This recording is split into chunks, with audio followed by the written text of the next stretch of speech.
Mudança nos planos com Gabigol. Felipe Luiz aprova reforço e fala muito bem de contratação. Bola parada em debate no Flamengo. Tudo isso e muito mais a partir de agora. Aqui no meu, no seu, no nosso canal, Gustavo Henrique Dando Choque. Aciona o sino da notificação para todos os vídeos. Inscreva-se aqui embaixo no botãozinho vermelho e vem comigo, Nação Rubro-Negra, porque eu tenho muita coisa para a gente falar a partir de agora. Olha, o que me impressionou no jogo de ontem é a bola parada do Flamengo. Como apareceram situações interessantes de jogo nesse sentido. O Flamengo termina a temporada deixando a torcida realmente esperançosa, porque o desempenho que o Flamengo vem conseguindo alcançar dentro de campo é uma coisa impressionante. Se continuar assim, o Criciúma será rebaixado, porque o Flamengo não vai perder para o Criciúma se jogar a bola que jogou no primeiro tempo contra a equipe do Internacional. E inclusive é um bom momento, já eu vou falar sobre uma mudança importante com o Gabigol, mas é um bom momento para ouvirmos o Felipe Luiz aprovando a contratação do Diego Ribas e falando sobre vários aspectos da vitória de ontem. Coloque ele aí. Antes de mais nada, eu queria até exaltar o seu trabalho. São 13 jogos à frente do Flamengo, com 8 vitórias, 4 empates e uma única derrota. Inclusive, o time está há 10 jogos sem perder. Queria que você comentasse um pouquinho sobre a atuação da equipe hoje, que foi muito superior, principalmente, teve uma grande atuação, principalmente no primeiro tempo, e até acabou quebrando aí a sequência de 16 jogos de invencibilidade do Inter. Tô muito feliz pela vitória, foi um grande jogo, um adversário à altura, que estava brigando pelo título, mas existe essa comunhão, essa sinergia com a torcida, os jogadores comprometidos durante a semana em todos os treinamentos, fizeram um jogo impecável, seguiram o plano de jogo de maneira perfeita e acho que fomos justos, tenho certeza que fomos justos vencedores dessa grande partida. E pelo que me falaram, o Inter foi a primeira vez que o Inter tomou 3 gols no Brasileiro, eu não confirmo esse dado, mas me falaram. E como você falou, 15 jogos sem perder, não é fácil, né? Parece fácil, porque porque nós somos o Flamengo, porque estamos no Maracanã, então muitas vezes a gente dá é natural uma vitória assim, e não é natural, né? Não é tão fácil, eu falo, não é fácil, sempre é difícil, e por isso que eu valorizo tanto o esforço dos meus jogadores, do que eles fizeram durante a semana, da mobilização que eles tiveram para o jogo, e se viu perfeitamente o desempenho depois deles no campo. Felipe, aqui lá em Fortaleza, você me falava que, independente de chance de título, poderia te cobrar que a equipe jogaria com vontade até o final, e hoje, realmente, o Flamengo consegue jogar com essa vontade. E tem um jogador que hoje não conseguiu ir tão bem assim, que é o Alcaraz, mas é um jogador de muito prestígio, porque ninguém joga na Itália, ninguém joga na Inglaterra, ninguém é comprado por um clube aí no Brasil por mais de 100 milhões se não tiver muita qualidade. O que você identifica nesse jogador? O que você acha que pode ser trabalhado para que o Alcaraz melhore e consiga mostrar o futebol que a gente sabe que ele tem? Um jogador que, primeiramente, dá tudo pelo time, né? A gente vê o esforço dele, cada vez que ele erra ou perde uma bola, a gente vê que ele tenta de novo, ele não se esconde do jogo, ele é um cara com muita força e, obviamente, que não está no seu melhor momento, mas é um jogador que dá tudo. E esses jogadores, todo jogador passa por fases boas, fases ruins, fases melhores, de muita confiança, onde até as jogadas que você erra acabam dando certo, e tem fases que você não está no teu melhor momento. Ele não está passando por uma fase horrível, né? Mas ele, por quê? Porque ele trabalha, porque ele treina muito, porque ele presta atenção nos treinos, ele presta atenção nos vídeos, então ele acaba executando. A execução não tá tão fina, mas questão de tempo, a única coisa que eu posso fazer é dar todo o suporte para ele, dar todo tipo de carinho para que ele possa superar essa fase que não é tão boa, para ser o Alcaraz que todo mundo quer que ele seja, sem pressa, um jogador que que assinou um contrato longo com o Flamengo e que tem bastante tempo. Precisamos dar apoio e suporte para ele, porque o que a gente pede, a torcida pede, é raça, né? Então a raça ele está dando. Depois a qualidade e a finura com a bola, ela vem às vezes mais, às vezes menos, mas a raça está aí e a gente está vendo isso. Felipe, boa noite. Saiu alto, hein? Não sabia, vou falar um pouquinho mais longe. Felipe, na hora do primeiro gol do Léo Ortiz, a gente estava um pouquinho distante e eu vi que o Léo Ortiz foi no banco e tinha cumprimentado o auxiliar, não tinha conseguido identificar. Depois a Letícia, minha colega que cobre comigo, mandou um vídeo e eu vi que era o Daniel Alegria. Quando a comunicação do Flamengo nos passa o nome da comissão, a gente pesquisa, né? Mas eu ainda não tinha... Eu falei, Daniel Alegria, vou procurar no Instagram, e aí achei aqui especialista em bolas paradas. Então queria saber qual foi a importância dele, se no segundo gol ele também teve importância ali, que o De La Cruz passa aquela bola ali para o Gerson que estava no vazio, se foi mais genialidade de De La Cruz, mas acabou que era um jogo difícil assim no início da partida, estava bem equilibrado, e o Flamengo nas bolas paradas acabou conseguindo clarear. É óbvio que o segundo gol não é de bola parada, mas vem de um rebote de bola parada que a zaga do Inter está desajustada e o Flamengo consegue o segundo gol. Obrigado, boa noite. Boa noite.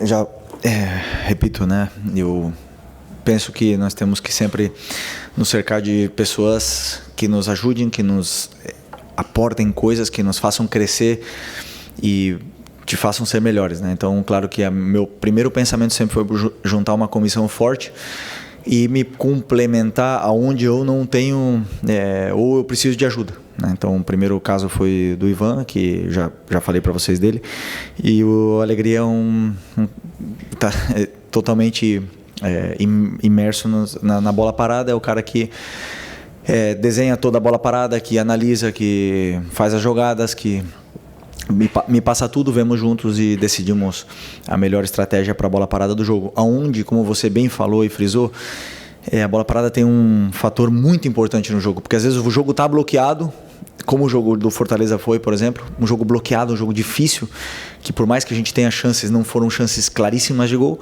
e às vezes a bola parada desbloqueia essa chance. Então, super importante. Treinamos essa semana e acabou dando certo, né, com algumas chances. Então, eu acho que é fundamental ter gente na comissão que pudesse ajudar em todos os sentidos. E o segundo gol foi do quê? De lateral? De falta? Rola pro Gerson bate, o Everton Araújo. Tá. Não, sim, claro, jogada ensaiada. Então, jogada ensaiada e jogadores acreditando na ideia. Assim, fez o trabalho dele. O que tinha que fazer. Estou feliz. Felipe, Raíza Simplício, da Gol Brasil aqui. Boa noite. Ontem, se não me engano, né, o Tanuri passou para a gente, a comunicação do Flamengo passou um informe do Tanuri, ele trouxe o prognóstico, né, da volta de alguns atletas, e o Pedro, ele deixou claro ali que entre maio e julho, né, para o retorno do Pedro. A gente tem também aí a confirmação da saída do Gabriel, agora, depois do jogo contra o Vitória. Enfim, eu queria saber se você já sentou com a diretoria, ou já conversou em relação à contratação de mais um atacante, principalmente esse atacante, o que você entende, quais são as características que você entende que precisa ter esse atacante?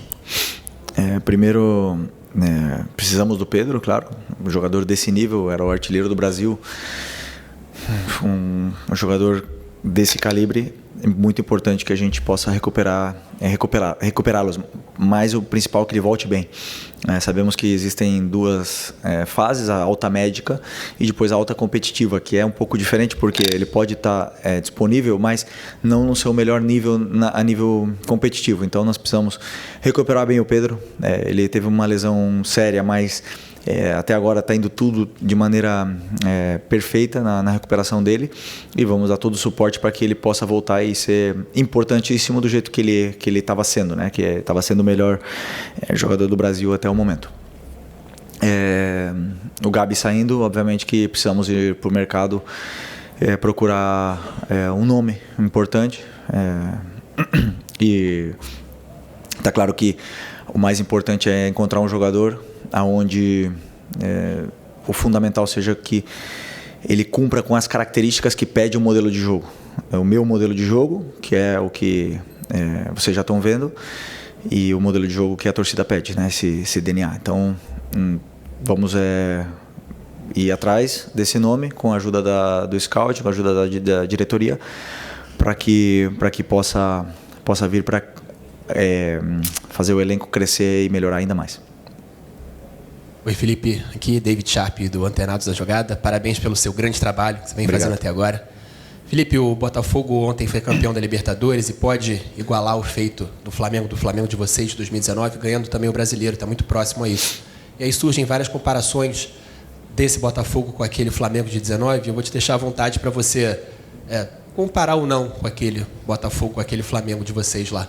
Mas a minha pergunta, na real, é a seguinte, esse Flamengo de hoje, seu Flamengo de hoje como treinador, um elenco que tem à disposição, consegue bater de frente com o Botafogo, em igualdade de condições, talvez? Muita gente considera até esse elenco do Flamengo melhor que o elenco do Botafogo, pela quantidade de jogadores de qualidade. Primeiro, parabenizar o Botafogo, uma vitória justa, merecida. Parabenizar o Atlético Mineiro por ter chegado em 2 finais, não é fácil, né? A gente muitas vezes pode falar que são os perdedores, mas não é assim, né? Eu posso te garantir que eu gostaria muito de estar nessa final, gostaria muito, e é bom que a gente possa sentir essa dor de não estar na final, porque nos motiva a querer estar nessa final do ano que vem, né? E ver de casa não é bom, então parabéns para os dois, né? Fizeram uma grande temporada. Independente, só um vai sair vencedor, né? Então, por muitas pessoas podem chamar de fracasso, mas na minha visão não é, porque eu sei a dificuldade que é chegar numa final de Libertadores. E merecido também a campanha que eles estão fazendo, um time praticamente novo, né? Quase todo o elenco foi contratado esse ano, a maioria dos jogadores, um investimento muito alto e faz crescer ainda mais o nível do Campeonato Brasileiro e do Campeonato Sul-Americano.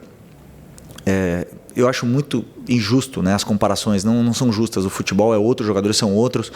Cada ano que passa, o futebol evolui e nós fomos os melhores de 2019, naquela época, e o Botafogo está sendo o melhor de 2024, né? O Campeonato Brasileiro é o campeonato mais difícil e eles estão numa grande temporada, merecido. Mas vamos lá, são 4. Eu sempre penso assim: todo mundo começa com os clubes da Série A começam com a possibilidade de disputar 4 títulos no ano: o estadual, o brasileiro, a Copa do Brasil e a Libertadores. O Flamengo conseguiu conquistar 2 desses 4, né? E o Botafogo provavelmente vai conquistar os 2. Claro que são de importâncias diferentes, mas na minha visão é isso. E esse grupo de jogadores conseguiu manter, né, a ambição até o final, e eu sim penso que o meu elenco é muito qualificado, o meu elenco é um dos mais fortes da América, se não o que mais, e por mais que outros times possam chegar em finais ou conquistar, eu acredito cegamente nos meus jogadores e no elenco que eu tenho na mão. Já falei para vocês, nunca dou desculpa enquanto a isso, porque na minha opinião eu tenho o melhor elenco. Boa noite, Felipe. Bruna Medeiros, do Disflá. O Flamengo teve uma superioridade muito grande no primeiro tempo, né? E talvez tenha até sido os melhores 45 minutos no seu comando, pelo menos na minha visão. Mas no segundo tempo, né, mudou muito o cenário ali. O Internacional conseguiu diminuir, quase empatou o jogo, teve até algumas oportunidades. Queria que você explicasse um pouquinho essa diferença de um tempo para o outro. Obrigada. Então, feliz pelo primeiro tempo. Foi um primeiro tempo perfeito. Perfeito. O nível de plano de jogo saiu à perfeição, tanto a nossa fase defensiva como a fase ofensiva. Os jogadores estavam em todo momento onde tinham que estar, com uma liberdade grande, né, de movimentos e de relações curtas entre eles. Os ataques ao espaço estavam acontecendo da maneira que planejamos e o plano de jogo saiu à perfeição, né? Desbloqueamos o jogo com uma bola parada, fizemos 3-0 e o time não baixou em nenhum momento. Então fomos para o intervalo com essa vantagem grande. E a mensagem foi para a gente continuar atacando, continuar sendo verticais. E antes de tomar o gol, tivemos 2 ou 3 chances claras de gol. Então o nosso time não voltou mal para o segundo tempo. Nosso time voltou bem para o segundo tempo. E aí o Inter faz um gol, né? Porque nós estamos falando do terceiro, que até o momento era o terceiro colocado do Campeonato Brasileiro. E eles fizeram um gol. E claro que é um grande time. Claro, tem Alan Patrick no outro lado. Tem o Thiago Maia, que estava aqui no Flamengo, do outro lado. Tem o Valência, que estava do outro lado. O Wesley, que é um dos melhores pontas do Brasil. Do outro lado, obviamente que o Bernabé, que talvez tenha sido um dos melhores laterais, né, desse ano no Campeonato Brasileiro, então obviamente que é difícil jogar contra um time assim, né? E eles acabaram fazendo o segundo gol, né? O segundo gol teve toda essa polêmica, mas acabaram fazendo o segundo gol e o time soube sofrer, soube se defender até o final. Ainda assim tivemos outras chances, tivemos para tentar fazer o 4-2, ou não fizemos, e a vitória para mim os 3 pontos têm o mesmo sabor, né? Claro que queria 3-0, queria 4-0, mas existe uma parte do futebol que o outro time também joga. Souberam nos pressionar no final e o nosso time soube defender e saímos com a vitória merecidamente. Boa noite, Felipe. Vinícius Sacramento, MS Web Rádio. Eu gostaria que você projetasse o confronto contra o Criciúma, já que na quarta-feira você não vai ter o Gerson e não vai ter o De La Cruz suspensos contra um adversário perigoso que vai fazer seu último jogo em casa, está na zona de rebaixamento e precisa muito desse resultado. O que o torcedor pode esperar do seu confronto contra o Criciúma lá na quarta-feira? Pode esperar o que eles estão... que nossos jogadores falem no campo. É a única coisa que eles podem esperar, que a gente possa ir para Criciúma com os jogadores que estão muito bem, trabalhando, estão com confiança, foram campeões, querem jogar, querem continuar melhorando, querem competir entre eles, estão treinando forte. Vamos para Criciúma para fazer um jogo do mesmo nível que fizemos de hoje, fizemos o mesmo nível que fizemos no Cuiabá, contra o Fortaleza, e tentar vencer, que essa camisa ela exige vencer. Então, assim, não tenho nada a prometer, senão trabalho, preparar bem um jogo contra o Criciúma. É um adversário que vem numa fase que não é tão boa, está no rebaixamento, joga com nervosismo, e a gente tem que jogar com as nossas armas para poder vencer. Boa noite, Felipe. Aqui, boa noite. Gabriel Alfa, canal Paparazzo Rubro Negro. Felipe, nessa semana a gente vai ter o sorteio do Mundial de Clubes lá nos Estados Unidos, que o Flamengo vai ser representado pelo presidente Rodolfo Landim e por um legend, que é o Diego Ribas. Eu queria saber se te animaria a possibilidade de no futuro você ter o Diego Ribas com você, seja na comissão técnica ou no departamento de futebol no geral, e se você puder falar também sobre a expectativa para esse sorteio, quanto pode ser importante para o caminhar do Flamengo nesse Mundial. Obrigado. O sorteio para mim já é uma honra poder disputar esse Mundial. Isso quer dizer que a gente fez bem as coisas nos anos anteriores, que nós somos um dos participantes desse Mundial, Super Mundial de Clubes. Independente do adversário, vai ser muito complicado, muito difícil, estão os melhores do mundo ali nesse torneio, e vamos, sem nenhuma dúvida, para tentar fazer um excelente torneio. Sobre o Diego, grande amigo, um dos melhores amigos que eu tenho na minha vida, e sei do qualificado que ele é, do inquieto e um cara que está sempre querendo melhorar, sempre aprender, sempre evoluir. E se um dia ele decidir trabalhar no futebol novamente, seria uma honra poder trabalhar com ele de novo. Mas, repito, não sabemos o futuro, não sei o que vai acontecer. Temos aí uma eleição pela frente que não depende de mim, não depende de nada. A única coisa que eu posso focar é na equipe. Então, as pessoas que estão agora estão ajudando muito, e as pessoas que estarão no ano que vem não é uma coisa que me preocupa nesse momento. Aqui, Felipe, boa noite. Marcos Martins, do canal da QSRN. Queria te perguntar sobre uma mudança de posicionamento no jogo de hoje envolvendo o Bruno Henrique e Michael. Na partida contra o Fortaleza, Michael inicia pelo corredor central e o Bruno aberto pela esquerda. Para a partida de hoje, ao contrário, Bruno por dentro e Michael aberto. Queria te perguntar primeiro o motivo dessa modificação e também se você observou que o rendimento de ambos foi melhor em comparação com o jogo contra o Fortaleza. Vou pedir desculpa porque não vou detalhar, tá? Porque tem muita estratégia envolvida nessa mudança, muito detalhe fino sobre o plano de jogo, então prefiro não abrir, mas simplesmente posso te dizer isso, que foi por uma estratégia, pela estratégia do jogo e pelo plano que nós tínhamos em função do nosso adversário que vinha pela frente. Pelo jogo contra o Fortaleza, para mim o Bruno Henrique fez um excelente jogo, né? O Marinho teve muita dificuldade em marcar ele. E o Michael também criou muito perigo, ajudou muito na pressão e simplesmente faltou o gol naquele jogo contra o Fortaleza. E hoje os dois foram muito bem, também porque seguiram à perfeição o plano de jogo, como eu falei. acreditaram no que passamos para ele e acabou dando certo. Boa noite, Felipe. Vinícius, canal Vini Rubro Negro. Por conta das lesões, o De La Cruz acabou não sendo uma peça tão importante assim na conquista da Copa do Brasil, por exemplo. Foi um jogador que desde que você chegou, você teve até uns jogos com ele, mas não foi aquele jogador crucial que poderia ser no meio-campo.